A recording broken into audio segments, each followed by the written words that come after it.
Rencontrez-vous des problèmes de réseau mais que vous ne savez pas par où commencer? Ça tombe bien car dans ce cours je vais vous présenter différentes commandes réseau essentielles pour diagnostiquer et résoudre les problèmes de connectivité. Vous apprendrez à utiliser des outils comme Ping, Tracert, Netstat et bien d'autres pour assurer un dépannage efficace de votre réseau.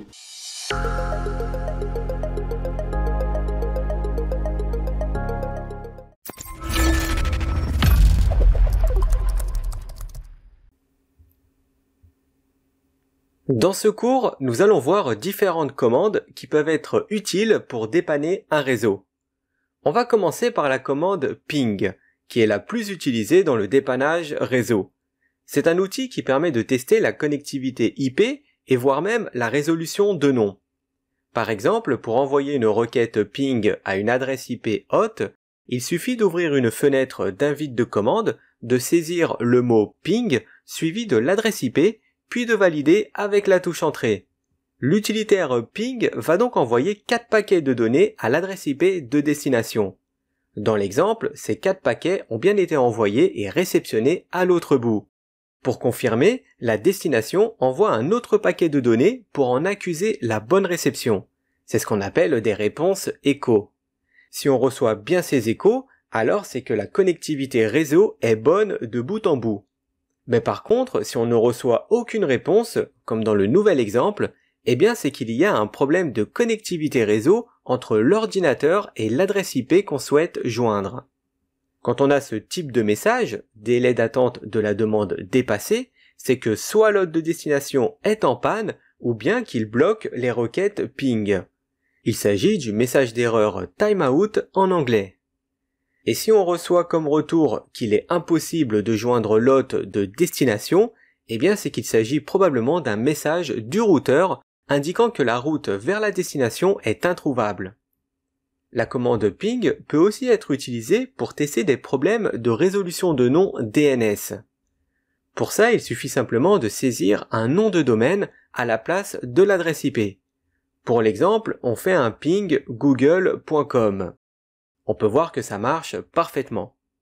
Maintenant, si le ping échoue sur l'adresse DNS, mais pas sur l'adresse IP, eh bien c'est qu'il y a un problème de DNS.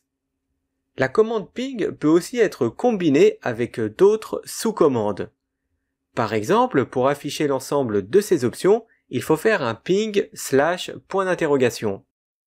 La prochaine commande que l'on va voir est tracert ou traceroute sur du Linux. Cette commande permet de découvrir le chemin qu'un paquet de données prend vers sa destination. Dans l'exemple, on voit l'itinéraire du paquet d'un point A vers un point B. Le résultat nous affiche tous les sauts de routeur que le paquet rencontre. Pour chaque saut, on y voit des informations sur le routeur, comme son adresse IP et le temps qu'il met entre chaque saut. Cet utilitaire est un excellent outil pour localiser un problème sur le réseau. Par exemple, si des données ne peuvent pas atteindre la destination. Passons maintenant à la commande netstat qui permet d'afficher toutes les connexions réseau de son ordinateur. Dans l'exemple, on peut voir que mon ordinateur communique avec un serveur FTP et 2 serveurs web en HTTP. Non seulement on peut voir les connexions établies, mais aussi les ports ouverts et ceux en écoute. L'option "-A" permet d'afficher toutes les connexions de tous les ports d'écoute. L'avant-dernière commande que l'on va voir est ipconfig, qui est un outil très utilisé permettant d'afficher la configuration complète du réseau de son PC. Et ces informations sont très utiles pour résoudre des problèmes. Dans l'exemple, on tape la commande ipconfig/all pour faire afficher la configuration complète de TCP/IP de mon PC. On peut y voir l'adresse MAC, l'adresse IP, la passerelle par défaut, qui est simplement l'IP de ma Freebox, c'est-à-dire le routeur, mais aussi les serveurs DNS, etc. En utilisant toutes les informations d'un ipconfig/all, nous pouvons trouver les solutions à nos problèmes réseau.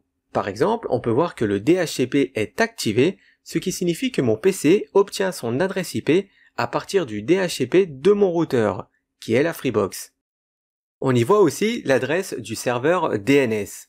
Donc, si on a des problèmes de résolution de nom de domaine, eh bien on peut aller voir du côté du serveur DNS. Si on utilise seulement la commande ipconfig, c'est-à-dire sans le /all, eh bien cela nous affiche que l'adresse IP, le masque de ce réseau et la passerelle par défaut. Il existe plusieurs options pour cette commande. Si on fait un ipconfig /, cela nous affiche l'ensemble des options disponibles de cette commande. Par exemple, si on fait un ipconfig suivi de l'option /renew, eh bien cela libère et renouvelle le bail de l'adresse IP qui nous a été donné par le serveur DHCP. Tandis que l'option /release libère l'adresse IP mais ne la renouvelle pas. La commande similaire à ipconfig pour les utilisateurs de Linux est ifconfig. Ça permet d'afficher la configuration de la carte réseau d'un système d'exploitation Unix ou Linux. Et la dernière commande que l'on va voir est nslookup, qui permet de rechercher des informations DNS. Dans l'exemple, sur mon PC, je fais un nslookup du domaine formip.com, ce qui nous donne des informations sur le domaine. Pour les utilisateurs d'Unix Linux, il faut faire un dig suivi du nom de domaine. Comme on peut le voir, ça donne les mêmes informations.